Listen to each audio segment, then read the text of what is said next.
ॐ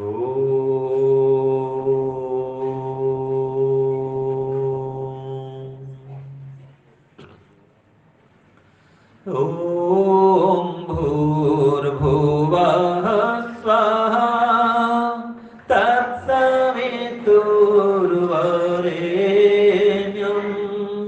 भर्गो देवस्य धीमहि धियो यो नः प्रचोदयात्।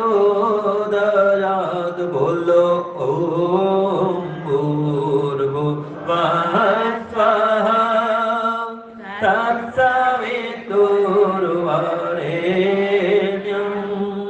भर्गो देवस्य धीमहि धियो यो नः प्रचोदयात्। प्रभु ॐ भूर्भुवः स्वः तत्सवितुर्वरेण्यं भर्गो देवस्य धीमहि धियो यो नः प्रचोदयात्। त्र्यम्बकं यजामहे सुगन्धिं पुष्टिवर्धनम् उर्वारुकमिव वन्दनात्। मृत्योर्मुक्षीयमामृतात्। ॐ भूर्भुवः स्वः तत्सवितुर्वरेण्यं भर्गो देवस्य धीमहि धियो यो नः प्रचोदयात्। धियो यो नः प्रचोदयात्। ॐ असतो मा सद्गमय ॐ तमसो मा ज्योतिर्गमय ॐ मृत्योर्मामृतं गमय ॐ आनन्दः ॐ आनन्दः ॐ आनन्दः।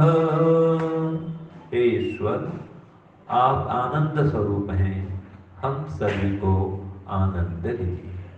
और इसके लिए हमें धर्म से ओतप्रोत कीजिए, आपकी आज्ञा के पालन करने में तत्पर कीजिए और सब प्रकार के पाप से, अधर्म से, अन्याय से, दुर्गुण से, दुर्व्यसन से दूर कराइए।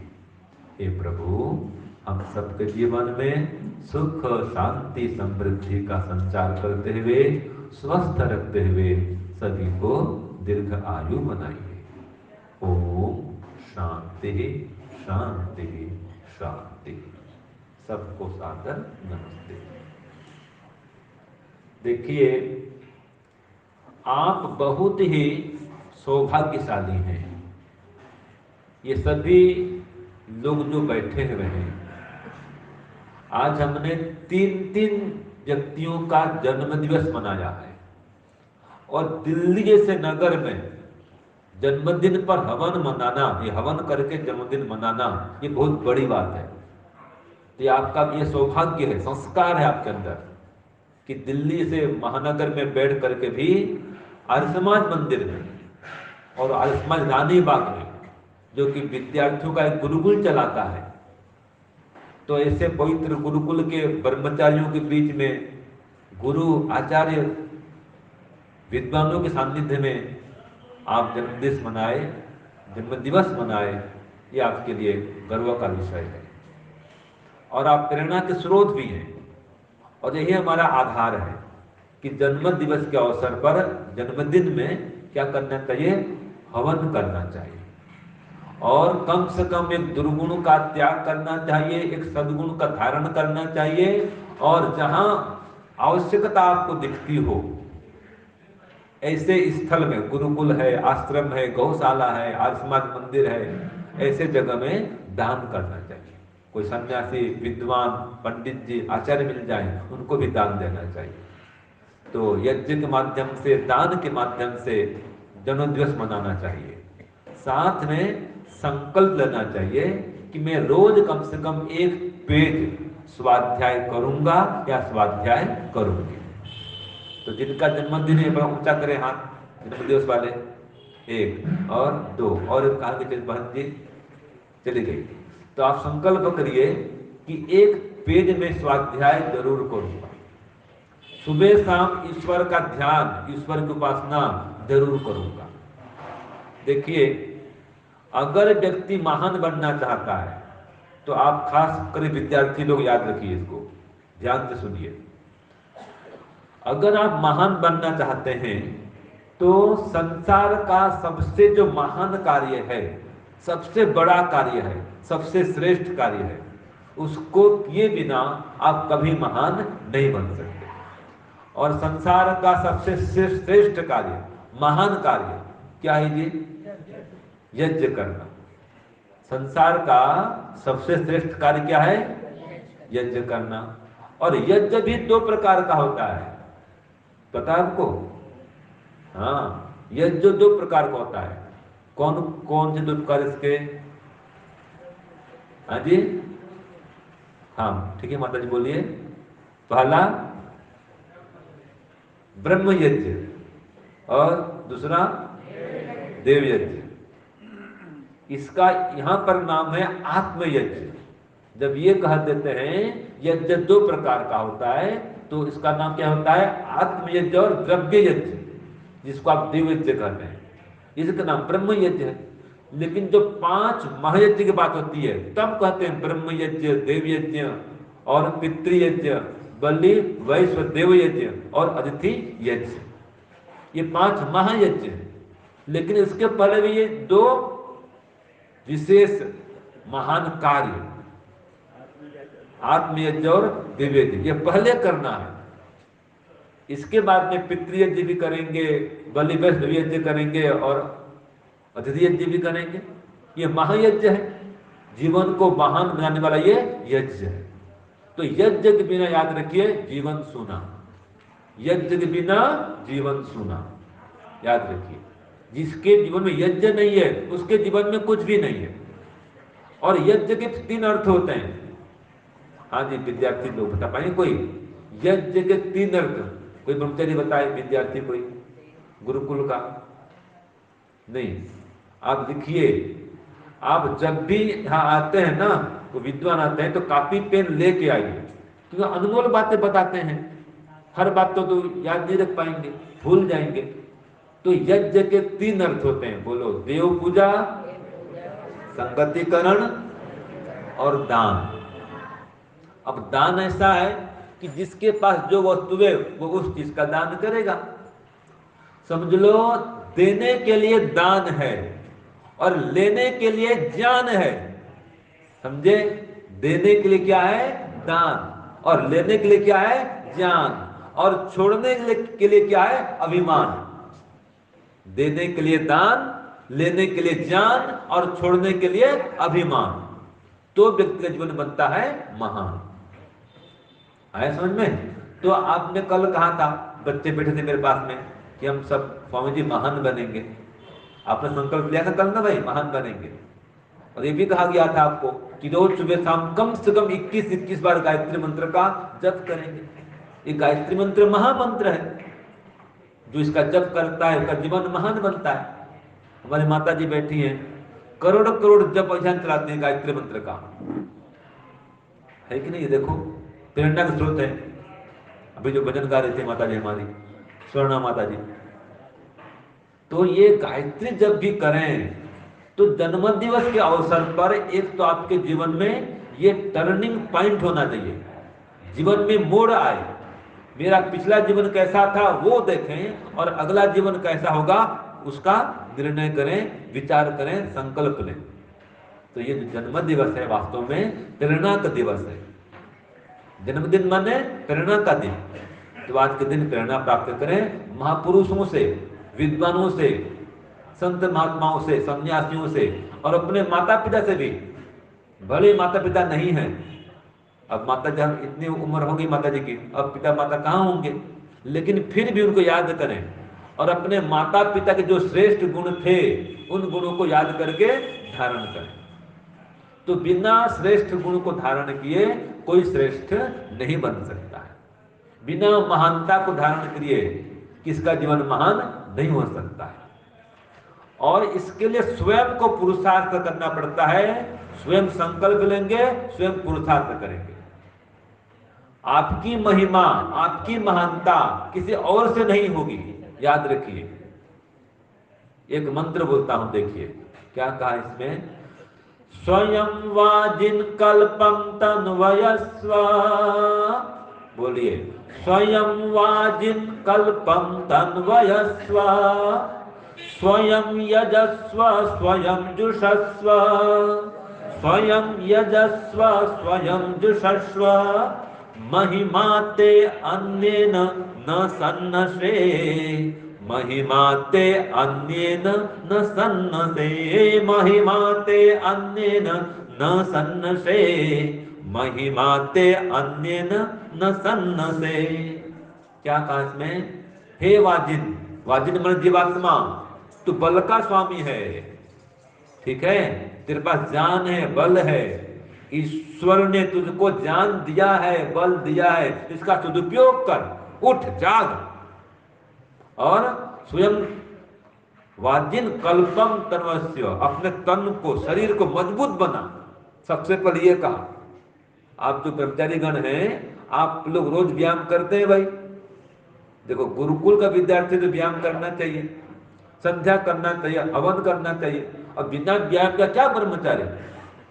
ठीक है, तो आप संकल्प करें, रोज व्यायाम भी करूंगा और सुबह जल्दी उठूंगा। ब्रह्मचारी माने सुबह जल्दी उठने वाला, याद रखिए। जो सोता रहता है वो क्या ब्रह्मचारी? वो ब्रह्मचर्य पालन ठीक से नहीं कर सकता। जो आलसी है, सुबह 7 बजे सोते रहेगा, वो अपना उत्थान नहीं कर पाएगा, विद्वान भी नहीं बन पाएगा, महान तो कभी नहीं बन पाएगा। इसलिए सुबह जल्दी उठें। सुबह सुबह की हवा लाख रुपए की दवा। तो सुबह उठ करके आसन करें, व्यायाम करें, अपने शरीर को मजबूत करें। तो स्वयं वाजिन कल्पम तन्वस्व, स्वयं यजस्व स्वयं जुस्व, कि स्वयं मेहनत करो और स्वयं उसका फल प्राप्त करो। देखो, जो यज्ञ करता है, जो दान करता है, जो पुण्य करता है, फल उसको ही मिलता है। अच्छा, दान आप करें और पुण्य किसी और को मिले, ये होगा? या और कोई दान करे और पुण्य आपको मिलेगा? कभी ऐसा होगा क्या? नहीं होगा। जो दान करेगा उसको पुण्य मिलेगा, जो हवन करेगा उसको पुण्य मिलेगा, जो सेवा पुरस्कार करेगा उसको पुण्य मिलेगा। सीधी बात है। तो स्वयं कर्म करो और स्वयं फल प्राप्त करो, ये नियम है। महिमा ते अन्य न सन्नसे, आपकी महिमा किसी और से होने वाली नहीं है। कोई और कर्म करे और आपको फल मिले, ऐसा नहीं होगा। कोई और कर्म करे और बड़ाई आपकी हो, प्रसिद्धि आपकी हो, ऐसा नहीं होगा। देखो, 4 प्रकार के कर्म करने से बड़ाई होती है, प्रशंसा की प्राप्ति होती है, 4 कर्म करने से। क्या क्या? सबसे पहले कहा प्रसन्नम वदनम, जिसका चेहरा हमेशा खिला खिला रहता है, जो हमेशा खुश रहता है, प्रसन्न रहता है, उसको देख करके भी सामने वाले खुश हो जाएं, उसकी बड़ाई होती है, उसकी प्रशंसा होती है। तो पहला क्या है? हमेशा खुश रहें, कुछ भी हो जाए हमेशा खुश रहें बस। हमारे गुरु जी हैं, आप जानते होंगे, देखे भी होंगे, पूज्य स्वामी विवेकानंद जी महाराज, यहाँ भी आते होंगे, है ना, दिल्ली के रहने वाले मूलतः वो। तो वो कहते थे, जब वो पढ़ते थे, अपने समय की बात करते थे, अगर कोई बेटा, कोई बच्चा दुखी हो जाता है ना, या कोई रोता है, तो उसका जो एक मास्टर था, वो जाता पास में, बेटा क्यों रो रहा है, क्यों दुखी हो रहा है, क्यों मुंह लटकाया है? दुखी होने के लिए वो शर्मा सर है ना, दुखी होने के लिए वो आहूजा सर है ना, दुखी होने के लिए वो गुप्ता सर है ना। एक उदाहरण है, उसको समझाने, हंसाने के लिए उसको, कि तू क्यों दुखी हो रहा है, इतने सर लोग वो दुखी हो जाएंगे, तू दुखी क्यों होता है? तो दुखी होना अच्छी बात नहीं है। कभी भी किसी भी स्थिति में हताश निराश न हो, तो आपकी प्रसिद्धि होगी, आपकी महिमा होगी और शरीर भी स्वस्थ रहेगा। तो पहला प्रसन्नम वदनम। दूसरा सदयम हृदयम, हृदय में दया का भाव, दया से ओतप्रोत जीवन हो, क्रूरता, जटिलता, कठिनता, क्लिष्टता जीवन में नहीं हो, सरलता हो, विनम्रता हो। ठीक है। और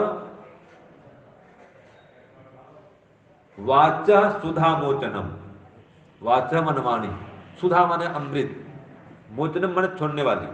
वाणी कैसी हो? अमृत को छोड़ने वाली हो, अमृत समान वाणी आप बोलें, ये मधुर वाणी बोलें।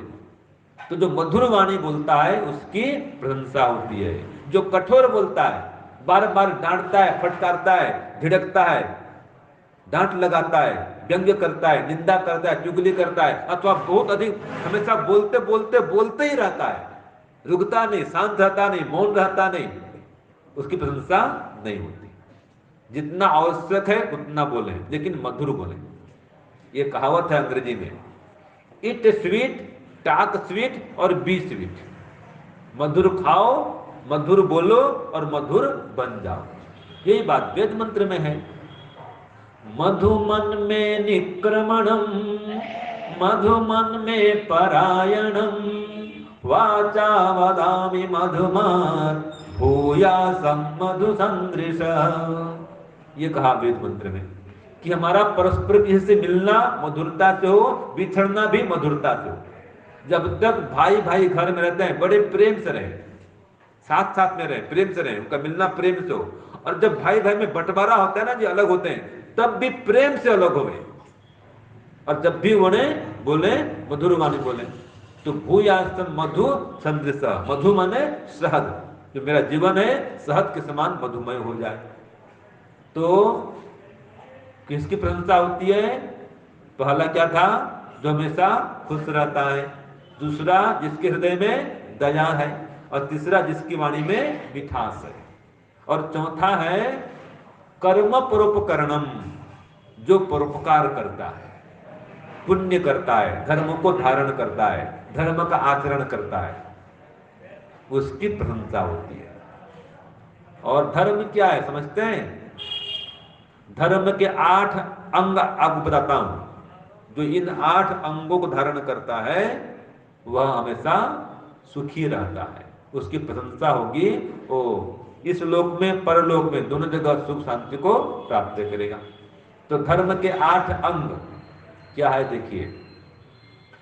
इज्य अध्ययन दानानि, इज्य अध्ययन दानानि, तपः सत्यं क्षमा दया, अलोह तपः सत्यं क्षमा दया, अलोभैति मार्गोऽयम्, अलोभैति मार्गोऽयम्, धर्मस्यष्टाविधः स्मृतः, धर्मस्यष्टाविधः स्मृतः।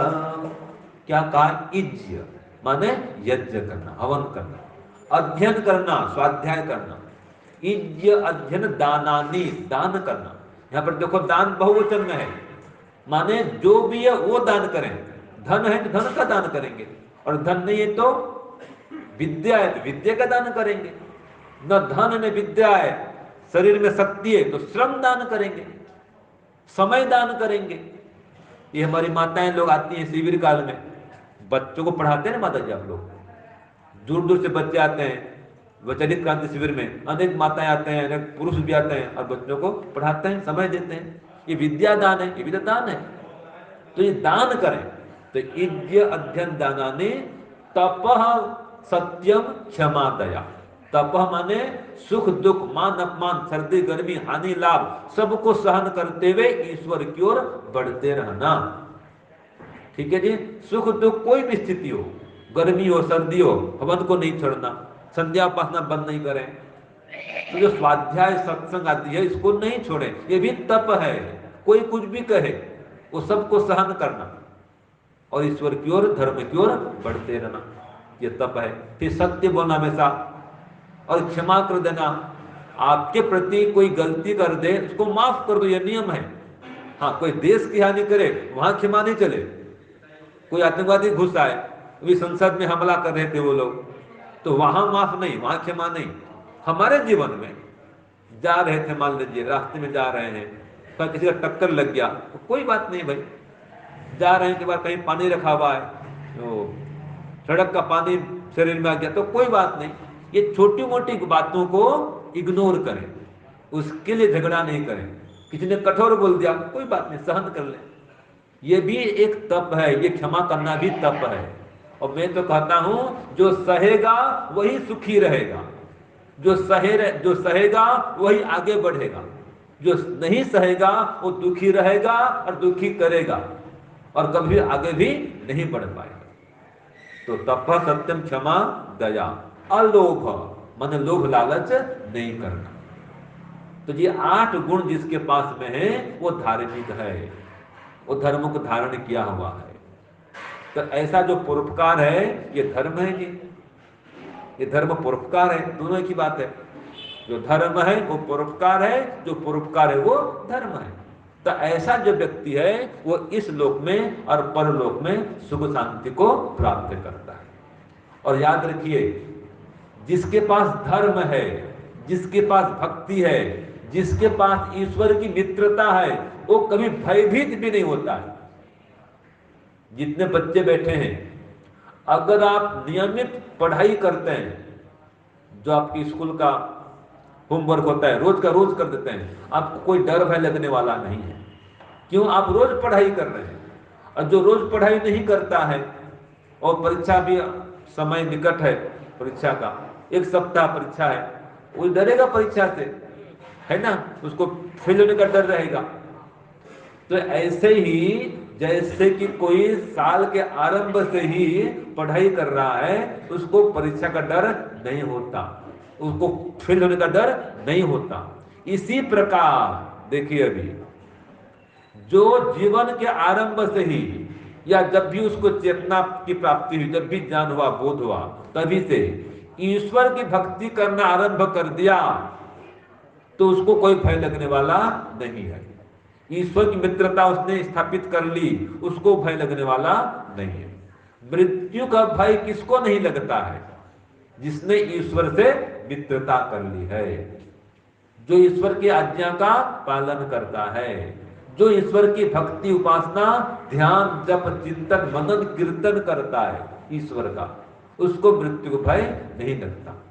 ऐसा मंत्र है, देखो, सख्येत इंद्रवादिनो मा भेम सवसस्पते त्वामभिप्रणोनुमो जेतारम अपराजितम, जेतारम अपराजितम। यहां पर कहा है कि सख्येत इंद्रवादिनो, कि हे परमपिता परमात्मा, मैं भी वाजिन हूं, आप भी वाजिन हैं। वाजिन माने बल शक्ति के भंडार परमात्मा, और वाजिन माने हम सब जीवात्मा जो बल शक्ति चाहते हैं, बल शक्ति प्राप्त करते हैं। तो मुझ वाजिन जीवात्मा का आप वाचस्पति परमात्मा मित्र है। तो आपकी मित्रता में सख्येत इंद्र, हे इंद्र परमात्मा, आपकी सख्यता में जो जीवात्मा आ जाता है वो मां भेम, कभी भयभीत नहीं होता है, उसको मृत्यु को भय नहीं सताता, कोई भय उसको नहीं है। वो परमात्मा को मित्र बना लिया है। तो हे समसस्पते माने बल के स्वामी, सामर्थ्य के स्वामी, आपकी कृपा से हम कभी भयभीत नहीं होते हैं और कभी पराजित भी नहीं होते हैं। क्योंकि आप कैसे हैं? जेतारम अपराजितम, सदा सर्वत्र विजय को प्राप्त करते हैं और कभी पराजित किसी से नहीं होते हैं। तो मैं भी आपका मित्र बन गया, तो मैं भी सभी जगह विजय को प्राप्त करूंगा, कभी पराजित किसी से नहीं होऊंगा।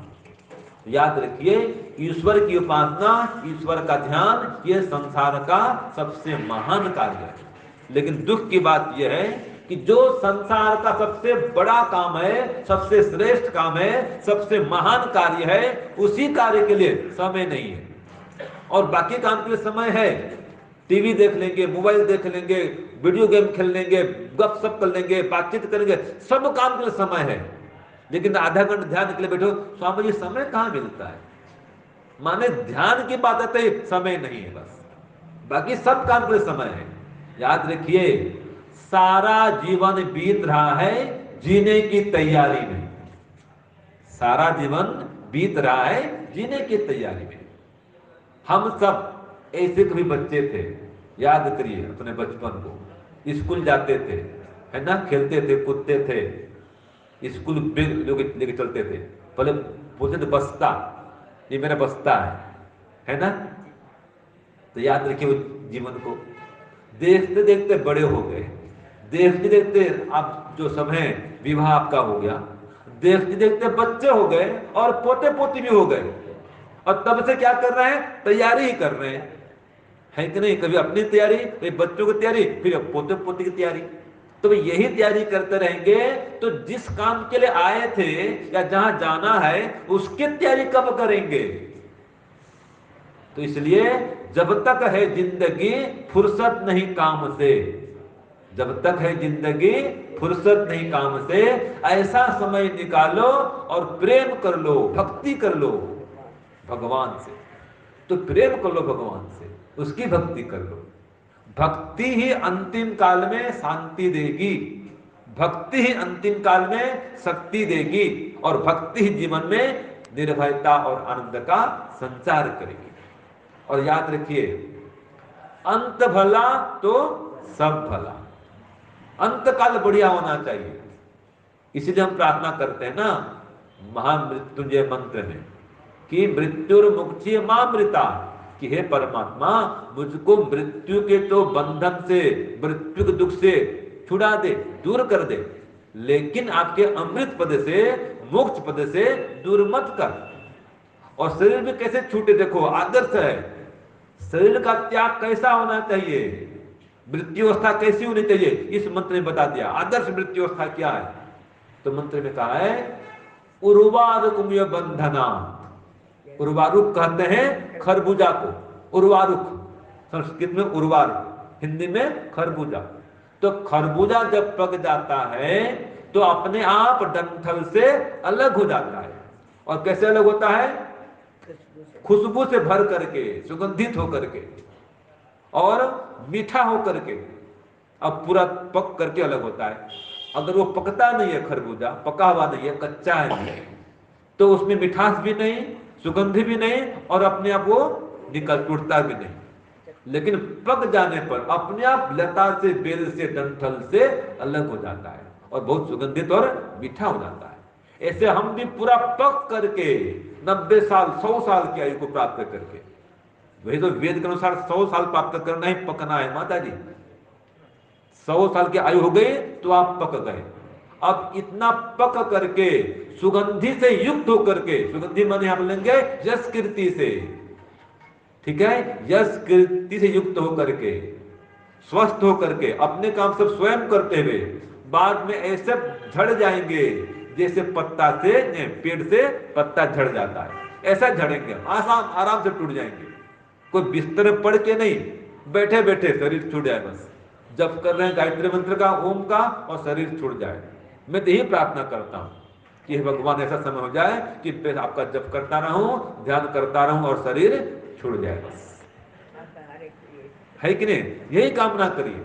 तो महामृत्युंजय मंत्र में यही प्रार्थना है कि आसानी से ये मेरा शरीर छूट जाए और मैं पक करके पूर्ण आयु प्राप्त करके बीच में शरीर नहीं छोड़ू। याद रखिए, ये 50 साल में, 60 साल में संसार में जाऊं, 80 साल, 90 साल, 100 साल, जिसकी जितनी आयु है दिया परमात्मा ने, उसको बढ़ाएं भी, बढ़ा भी सकते हैं, थोड़ा बढ़ा करके स्वस्थ होते हुए फिर आराम से संसार का पर्याप्त उपकार करके, आत्मकल्याण करके संसार से हम छूटे और परमात्मा का नाम जप करते करते ही छूटे। ये जाप नहीं छूटे, याद रखिए। तो इसके लिए अभी से अभ्यास करना पड़ेगा। अगर अभी से अभ्यास नहीं करेंगे तो उस मृत्यु काल में जाप नहीं कर सकते, उसका स्मरण नहीं कर सकते, उसको याद नहीं कर सकते। ये छोटे बच्चे, विद्यार्थी अगर साल के आरंभ से नहीं पढ़ते तो अंतिम में वो पढ़ाई नहीं कर सकते, पास नहीं हो सकते। तो अभी समय है, जिसके पास भी जितना समय बचा है उस समय को अधिक से अधिक ईश्वर की भक्ति में लगाएं, गायत्री के जाप में लगाएं, ओम के जाप में लगाएं। आपने सुना होगा ना, अंत में यह ओम हमको मुक्ति तक पहुंचाएगा। ओम है जीवन हमारा, ओम प्राणाधार है ना। ओम है कर्ता विधाता, ओम पालन हार है। तो ओम का जाप करें, गायत्री जाप करें। और ये जो महामृत्युंजय मंत्र है, गायत्री जाप है, ओम जाप है, सब एक ही बात है। ये एक ही परमात्मा के तो अनेक नाम है। उसको त्र्यंबक कह दें तो भी चलता है। त्र्यंबक माने क्या है पता है आपको? कई लोग क्या कहते हैं? त्र्यंबक माने त्रिनेत्रधारी शिव, यही कहते हैं ना त्र्यंबक माने। और महादेव मंदिर में ये पूजा करते हैं, शिव मंदिर में ये त्र्यंबकम मंत्र बोलते हैं। और क्या बोलते हैं? त्रिनेत्र माने त्र्यंबक। लेकिन इसका मतलब क्या है सही है तो पता है? त्र्यंबक, त्र्यंबक माने तीन कालों का जो जाता है और जो तीन पदार्थों का रक्षक है। अंबक, अंबा कहते हैं संस्कृत में। अंबा माने अम्मा, मां, ये अंबा है। वही त्र्यंबक। तो अंबक माने मां, अर्थात पालक, पोषक, रक्षक परमात्मा। देखो हर मां अपने बच्चे की रक्षा करती है, पालन और पोषण करती है ना। तो ये त्र्यंबक परमात्मा हमारी मां भी तो है और पिता भी तो है और तीनों कालों का ज्ञाता है, तीनों कालों का दृष्टा है, तो त्र्यंबक कहलाता है। तो ये त्र्यंबक परमात्मा हम आपकी यजामहे माने आपकी उपासना करते हैं। यजामहे आपका यजन करते हैं, आपका भजन करते हैं, आपका पूजन करते हैं, आपका कीर्तन करते हैं, आपका चिंतन करते हैं, आपका मनन करते हैं, आपका गुणगान करते हैं। ये यजामहे। फिर कहा सुगंधि पुष्टिवर्धनम, आप परमात्मा सुगंधि और पुष्टि को बढ़ाने वाले हैं, माने यश और कीर्ति को फैलाने वाले हैं, बल और शक्ति को देने वाले हैं। इसलिए यजामहे आपका हम यजन करते हैं। आप हमारी सुगंधि पुष्टि को बढ़ाइए, यश कीर्ति को फैलाइए। और किस प्रकार मृत्यु दिलाइए कि उर्वारुकमेव, जिस प्रकार खरबूजा पक करके अपने आप डंठल से अलग हो जाता है, वैसे हम पूर्ण आयु को प्राप्त करके अपने आप शरीर से आसानी से छूट जाएं, लेकिन मृत्यु और मुक्ति मामृता, मृत्यु के बंध से छूट जाएं और आपके अमृत पद से, मोक्ष पद से दूर न रहें। ये त्र्यंबक मंत्र है, महामृत्युंजय मंत्र है, इसका रोज जाप करना चाहिए। तो गायत्री जाप करें, महामृत्युंजय मंत्र का जाप करें, जाप करें बस। कलयुग केवल नाम आधारा, सुमरि सुमरि भव उत्तर हो पार। तो हाँ, तो याद रखिए और कोई काम आने वाला नहीं है। कोई सच्चा साथी हमारा है, सच्चा सखा है, सच्चा सहायक है, सर्वस्व है। वो कौन है? ओम, वो परम पिता परमात्मा। तो गायत्री मंत्र में उसी ओम परमात्मा की उपासना है, महामृत्युंजय मंत्र में भी उसी ओम परमात्मा की उपासना है। और अनेक मंत्र हैं वेद में जहां पर परमात्मा का नाम विष्णु भी है, ब्रह्मा भी है, शिव भी है, गणपति भी है, अनेक नाम परमात्मा के। लेकिन उसका मुख्य नाम क्या है? ओम। तो उसी ओम परमात्मा की उपासना होती है, चाहे आप कोई मंत्र बोले। एक शिव का मंत्र है, किसी याद है शिव का मंत्र? हाँ, एक तो नमः शंभुवाय च, नमः शिवाय च, ये मंत्र शिव का मंत्र है। एक मंत्र और है, देखो, ब्रह्मणा तेजसा सह प्रतिमुंचामि मे शिवम असपत्ना सपत्नः सपत्नान में अधरां अकः। ये शिव का मंत्र है। कि क्या कहा इसमें? ब्रह्मणा तेजसा सह प्रतिमुंचामि मे शिवम, मैं शिव मन है मेरे शिव परमात्मा, मैं प्रतिमुंचामि माने आपको ग्रहण कर रहा हूं। देखो, मुंचामि माने छोड़ रहा हूं और प्रतिमुंचामि माने ग्रहण कर रहा हूं। कैसे? ब्रह्मणा तेजसा सह, ब्रह्म ज्ञान के साथ में आपको मैं ग्रहण कर रहा हूं। आप कैसे हैं? असपत्ना माने शत्रु से रहित हैं, सपत्न माने शत्रु, तो आप शत्रु से रहित हैं, कोई आपका शत्रु नहीं है। लेकिन संसार में हमारे तो कई शत्रु हैं। वो पाकिस्तान घुस आता है, आतंकवादी घुस आते हैं, ये शत्रु तो है, ये लोग भी शत्रु हमारे, कई शत्रु हैं। तो कहा सपत्नान में अधरांग कहा, जो मेरे शत्रु हैं उसको नीचे गिरा दो। उसको नष्ट कर दो। तो हे परमपिता परमात्मा, आप स्वयं शत्रु से रहित हैं, मुझको भी शत्रु से रहित कर दो और मेरे शिव परमात्मा मेरा कल्याण कर दो। शिव माने कल्याणकारी। तो आप सभी लोग अगर कल्याण चाहते हैं, जीवन में महान बनना चाहते हैं, श्रेष्ठ जीवन को धारण करना चाहते हैं, तो सार यही निकलता है कि ईश्वर की भक्ति करें, ईश्वर की उपासना करें, उसका जाप बढ़ाएं, ध्यान बढ़ाएं और जीवन को महान बनाएं। तो एक आपको प्रश्न पूछ लूं, आप में से कितनी ऐसी माताएं हैं, बहनें हैं जो रोज सुबह शाम कम से कम एक एक माला भी गायत्री मंत्र का जाप करते हो? ऊंचा करिए हाथ थोड़ा। हाँ, कुछ लोग करते हैं, अच्छी बात है। सब लोग क्यों नहीं करें भाई? सब लोग करें, 108 बार तो है। और इतना भी नहीं कर पाते हैं तो अंतिम बता दूं, जिसने आयु है, जिसकी जितनी आयु है उतना तो करे कम से कम। 50 वर्ष हो गया तो 50 बार करे, 60 वर्ष हो गया 60 बार करे, सुबह भी करे शाम को भी करे। गायन्तम त्रायते गायत्री, जो गाने वाले को दुख से तार देती है वही तो गायत्री है। तो जो गायत्री का जाप करेगा उसके दुख को परमात्मा दूर करेंगे। तो आप गायत्री का जाप बढ़ाएं। याद रखिए, जिसका कोई नहीं उसका परम पिता परमात्मा है। तो हम उसके शरण में आए, उसकी भक्ति करें, ध्यान करें, जप करें।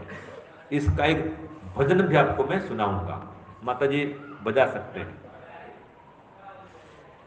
बहुत मेरा प्रिय भजन है, आपको भी अच्छा लगेगा। तो अंतिम में एक भजन के साथ में फिर विराम दूंगा। ओम प्रभु मुझको शरण में रख ले, ओम प्रभु मुझको शरण में रख ले, आनंद दिला दे, आनंद दिला दे कि और मेरा कोई नहीं, कि और मेरा कोई नहीं, कि और मेरा कोई नहीं, और मेरा कोई नहीं। ओम प्रभु मुझको शरण में रख ले, आनंद दिला दे कि और मेरा कोई नहीं, कि और मेरा कोई नहीं। भटक गया हूँ मैं, तू राह दिखा दे, भटक गया हूँ मैं, तू राह दिखा दे, सद जान दिला दे, ओ सद जान दिला दे कि और मेरा कोई नहीं, कि और मेरा कोई नहीं, कि और मेरा कोई नहीं, और मेरा कोई नहीं। ओम प्रभु मुझको शरण में रख ले, आनंद दिला दे कि और मेरा कोई नहीं, कि और मेरा कोई नहीं। भूल मेरी छोटी सी दूर करो भगवान, दूर करो भगवान, भूल मेरी छोटी सी दूर करो भगवान, दूर करो भगवान, अपने ही आनंद दान करो भगवान, दान करो भगवान, अपने ही आनंद दान करो भगवान, दान करो भगवान। तेरे ही द्वार मैं आन पड़ा हूँ, तेरे ही द्वार मैं आन पड़ा हूँ, प्यासा भी खड़ा हूँ, प्यासा भी खड़ा हूँ कि और मेरा कोई नहीं, कि और मेरा कोई नहीं, कि और मेरा कोई नहीं, और मेरा कोई नहीं। ओम प्रभु मुझको शरण में रख ले, आनंद दिला दे, कि और मेरा कोई नहीं, कि और मेरा कोई नहीं।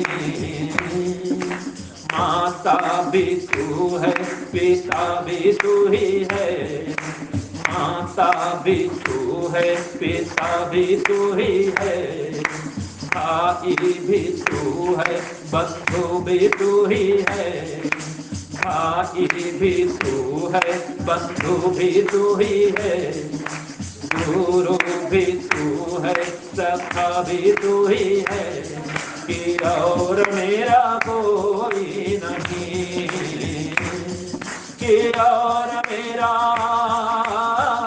कोई नहीं, और मेरा कोई नहीं।